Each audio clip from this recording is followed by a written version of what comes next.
Sun beaming. Y'all ready? Ayo, DJ the fuck. it's T, baby. I don't think you're ready. Haley, Bunny Hop. I'm about to say, Yo. I'm glad you found your way here.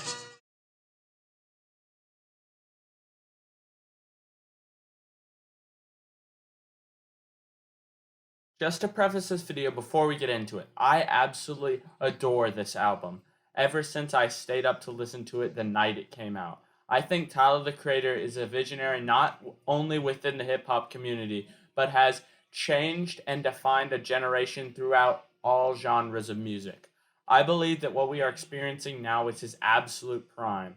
I believe that people will look back on these days of his career for the rest of their life. And I think that if you haven't given him a chance to try out any of his music too, I absolutely implore you to right now. And for the context of this absolute masterclass of an album, this video will not make much sense to you. So if you haven't listened to it all the way through, or at least some of it, of the 21 Tyler, the Creator album, Call Me If You Get Lost, I absolutely recommend that you do. I promise you it will definitely be worth your while.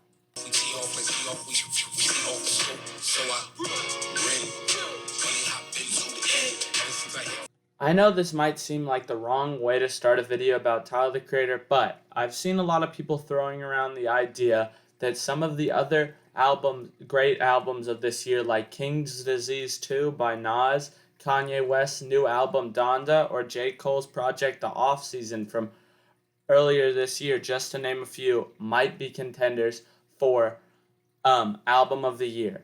But what really makes this album, Call Me If You Get Lost, stand out to me is not the sales, not its critical or commercial reception, but the entire fundamental structure and presence of the album itself. Which brings me to my next segment of the video, which is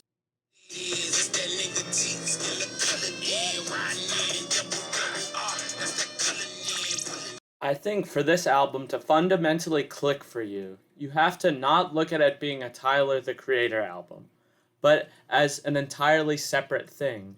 This is a place where I think Tyler truly shines. His ability to capture the spirits and essence of a character and environment and build a world around them through musical prowess and storytelling.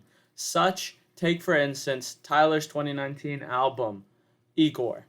Throughout the rollout, tour, and performance of the song by Tyler himself, he slips away into the character of Igor, a loner stricken with guilt and sorrow over the departure of the one love of his true love of his life, which causes him to become something beyond himself. I think, once again, Tyler has been able to do this in Call Me If You Get Lost, an album that is fundamentally built on the idea of luxury, excess, and exoticness.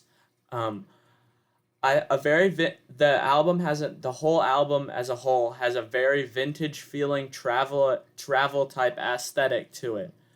A vacation style vibe that captures both the world and character that Tyler portrays, Tyler Baudelaire, throughout this album perfectly. Not only does the presentation help with this, but through the music itself, he conveys a powerful imagery into the reader's mind, which leads me perfectly into my next segment.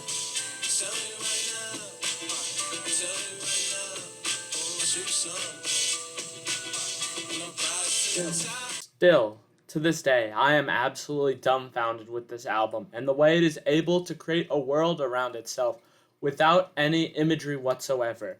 Even though the music videos do convey this energy, it can be understood and inferred by the listener just by listening to the music. When I hear the luxurious, exotic, and different flute interlude to Hot Wind Blows, Ladies and gentlemen,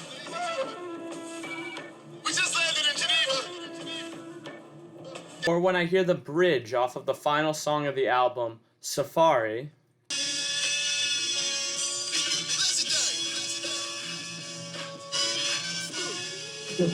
instantly taken back into the world Tyler has created, a world where no expense is spared, full of exotic locales and where everything is 5-star.